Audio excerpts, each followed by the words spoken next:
अस्सलाम वालेकुम साथियों। बिहार के अंदर इसी साल विधानसभा के चुनाव होने हैं। यहाँ पर असदुद्दीन ओवैसी की एआईएमआईएम पार्टी ने ऐलान किया कि उनकी पार्टी इस बार 40 से 50 सीटों पर अपने प्रत्याशी उतारेगी और यहाँ पर कांग्रेस के पूर्व विधायक जो कि 4 बार विधायक रहे, 4 टर्म विधायक रहे, वो एमआईएम पार्टी में शामिल हुए हैं। तो एआईएमआईएम पार्टी को यहाँ पर काफी ज्यादा फायदा होता हुआ नजर आ रहा है और खबर ऐसे भी आ रही है लगभग 1 दर्जन ऐसे नेता है जो कि एमआईएम पार्टी में शामिल हो सकते हैं। कांग्रेस, जेडीयू और आरजेडी के नेता है। काफी बार वो विधायक रह चुके हैं, मंत्री रह चुके हैं और सांसद तक रह चुके हैं। ऐसे नेताओं की एमआईएम पार्टी में शामिल होने की खबरें आ रही हैं। तो यहाँ पर आप बात करेंगे कौन कौन से ऐसे नेता जो एमआईएम पार्टी में शामिल हो सकते हैं।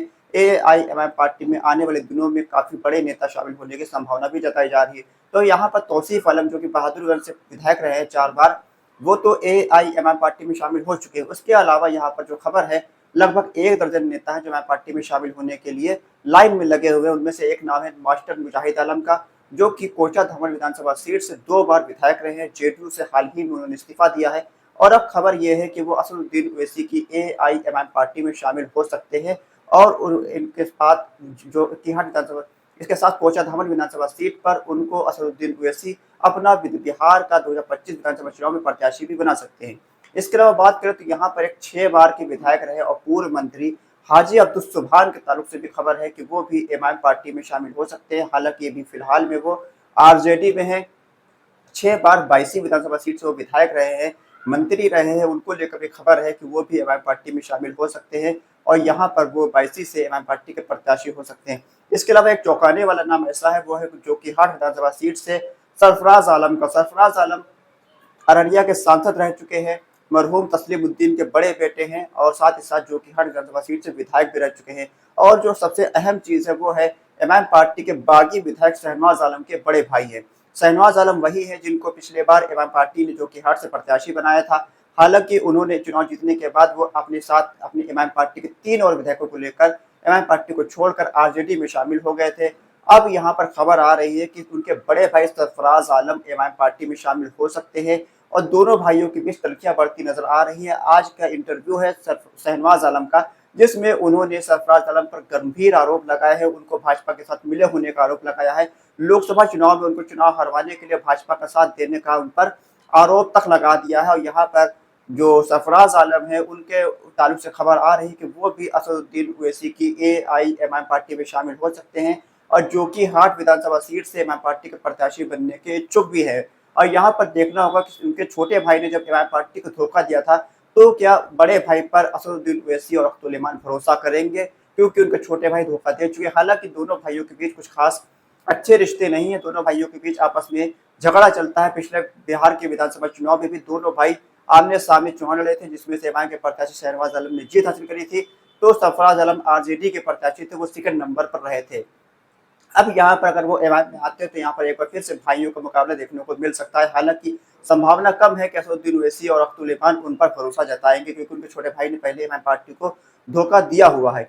इसके अलावा कई और ऐसे नेता हैं जो कि एमआईएम पार्टी में शामिल हो सकते हैं। लगभग 1 दर्जन के आसपास वो लिस्ट पहुंचती है एमआईएम पार्टी में शामिल होने की इच्छुक नेताओं की। जो सोशल मीडिया पर खबर चल रही है उसमें यह कहा जा रहा है लगभग दर्जन भर नेता है, जिसमें से कई लोग विधायक, पूर्व विधायक रह चुके हैं, कई लोग सांसद रह चुके हैं, कई लोग मंत्री रह चुके हैं और 2-3 मौजूदा विधायकों का भी नाम लिया जा रहा है जो कि एमआईएम पार्टी में शामिल हो सकते हैं। अब ये 2 मौजूदा विधायक कौन है, इनको लेकर खबर क्लियर नहीं है, लेकिन सोशल मीडिया पर काफी तेजी से पोस्ट वायरल हो रही है, जिसमें ये कहा जा रहा है कि 2 मौजूदा विधायक भी एमआईएम पार्टी में शामिल होंगे।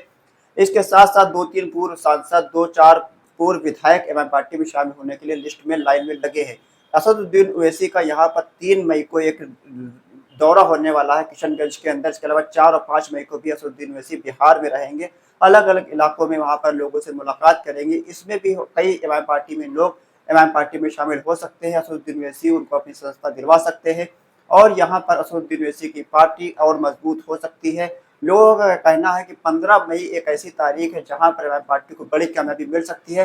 15 मई तक एमआईएम पार्टी में कई बड़े नेता एमआईएम पार्टी में शामिल होने वाले हैं और यहाँ पर एमआईएम पार्टी वो अपने प्रत्याशी भी बना सकती है। हालांकि बिहार के चुनाव में भी थोड़ा वक्त है। चुनाव के लिए एमआईएम पार्टी ने पहले प्रत्याशी बहादुरगंज से तौसीफ आलम को अपना प्रत्याशी बनाया है, लेकिन अब बाकी सीटों पर प्रत्याशी घोषित नहीं हुए हैं। अख्तुल इमान साहब जो एमआईएम के प्रदेश अध्यक्ष हैं, आमौर विधानसभा सीट से विधायक है, उनके ताल्लुक से भी खबर है कि वो आमौर से ही इस बार चुनाव लड़ेंगे। हालांकि लोगों का कहना था कि वो कोचाधामन से चुनाव लड़ेंगे, लेकिन खबर ये आ रही है कि आमौर से एक बार फिर से यहाँ पर अख्तरुल इमान साहब प्रत्याशी होने जा रहे हैं। और यहाँ पर इमाम पार्टी कई और नेता इमाम पार्टी में शामिल होंगे। ठाकुरगंज, बहादुरगंज, कोचाधामन, जोकीहाट, अररिया के क्योंकि कई नेता इमाम पार्टी में शामिल हो सकते हैं। अररिया के मजबूत बड़े कद्दावर नेता भी इमाम पार्टी में शामिल होने की खबरें आ रही है। अब यहाँ पर देखना होगा कि कौन-कौन से नेता हैं जो इमाम पार्टी में शामिल हो सकते हैं। असदुद्दीन ओवैसी की पार्टी पिछले बार 4 विधायकों को खो चुकी है। ऐसे में इमाम पार्टी इस बार किसी भी तरीके का धोखा नहीं खाना चाहती है। इसकी वजह से इमाम पार्टी थोड़ा सोच समझकर विचार कर लोगों को अपने इमाम पार्टी में शामिल कर रहे हैं, उनको टिकट दे रही है। आपकी क्या राय है, इमाम पार्टी के अंदर जो नेता शामिल हो रहे हैं उनको इमाम पार्टी को टिकट देना चाहिए या फिर अपने पुराने कार्यकर्ताओं पर भरोसा जताना चाहिए? अपनी राय कमेंट बॉक्स में लिखकर जरूर बताइए। खुदा हाफिज।